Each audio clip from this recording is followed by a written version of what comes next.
So light 'em up, up, up, light 'em up, up, up, light 'em up, up, up, I'm on fire.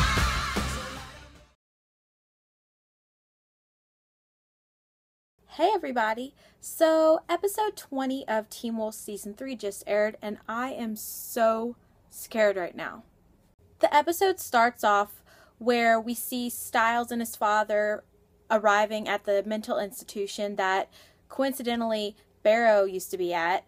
Right before they enter though, there's a really touching scene where Scott shows up and he tries to stop Stiles, and it's really emotional scene, and I was crying about that. The episode's basically in a few different point of views, like several people, but several people are grouped together.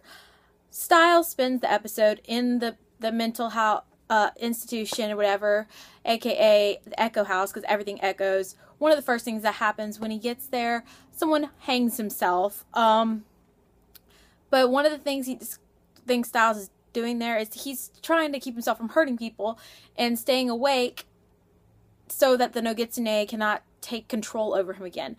Miss Morell is there. She just shows up all these terrible moments apparently when it almost seems like when something her brother can't get done, Dr. Deaton, she steps in and she starts taking her own measures. She gives Stiles some medicine to keep him awake and different stuff. Malia's there as well. They do not explain why she is actually there, if she admitted herself or what. So she punches Stiles at one point, and she explains that she's not grateful to Scott and Stiles for saving her because now she has to deal with the guilt of being the cause of her mother and her sister's death and not being able to tell her father that that's why they died, because she transformed on a full moon and she almost ate them, and she wants to go back to being a coyote. So her and Stiles team up in the episode and she tries to help him get down to the basement of the Echo House to try and figure out why he went there in that dream that time. And at one point we see there's this crazy guy Oliver there, and he befriends Stiles, but he's really being manipulated by the Nogitsune, and he straps Stiles and Malia up, and after they've found the Nogitsune's former body or whatever in a wall in the basement, you see the self sign or whatever, and then they break down the wall and they found that body. Well, Oliver is the Nogitsune refers to him as his Renfield. It's every Dracula needs a Renfield. Well, Oliver threatens Malia to kill Malia if Stiles doesn't let the Nogitsune take over again. So basically, Nogitsune takes over. That's the whole thing that goes on with Stiles in this episode. Meanwhile, Scott, Kira, the twins, Allison, Lydia, Dr. Deaton, they're all kind of teaming up, trying to figure out a way to save Stiles without killing him, to get the Nogitsune out. Of course, Stiles is still sick as well, so they have to figure that out.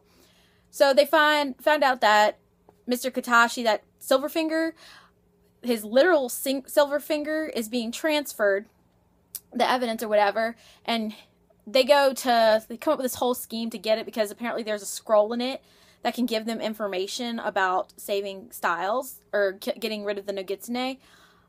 They're kind of all on their own because Derek and Mr. Argent are locked up on suspicion of killing Mr. Katashi. So they all end up running into Kincaid, who's Katashi's employee or whatever, the werewolf dude.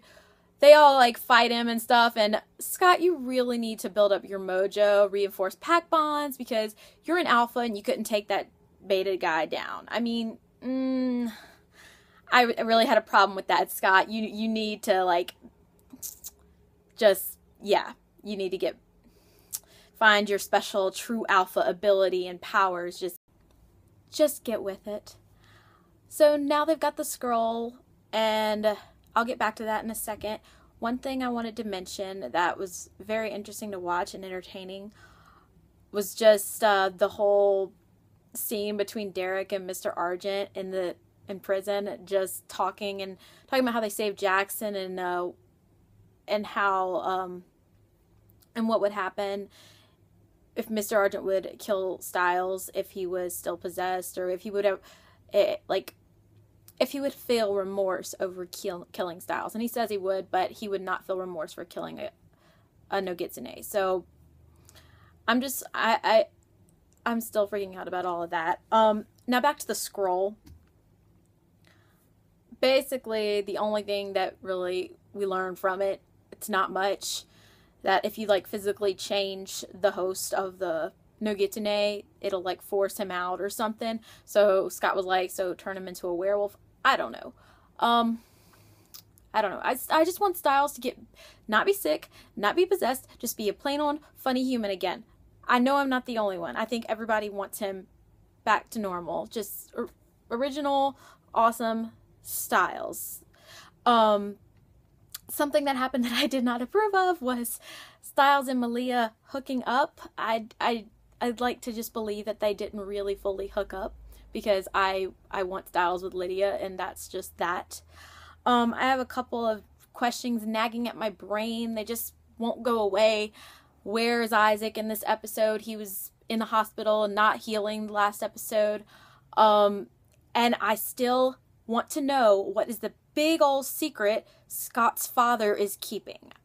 I don't know if anybody else is really thinking about that, but I am, and it's kind of really getting annoying, and they better tell us before season 3 is over. And let's not even start on that finale episode. Well, I think that's just gonna kill us so hard. And that trailer that they gave us as well for the final 4 episodes. And let's not talk about that either, because that's just too much. One thing I do want to talk about.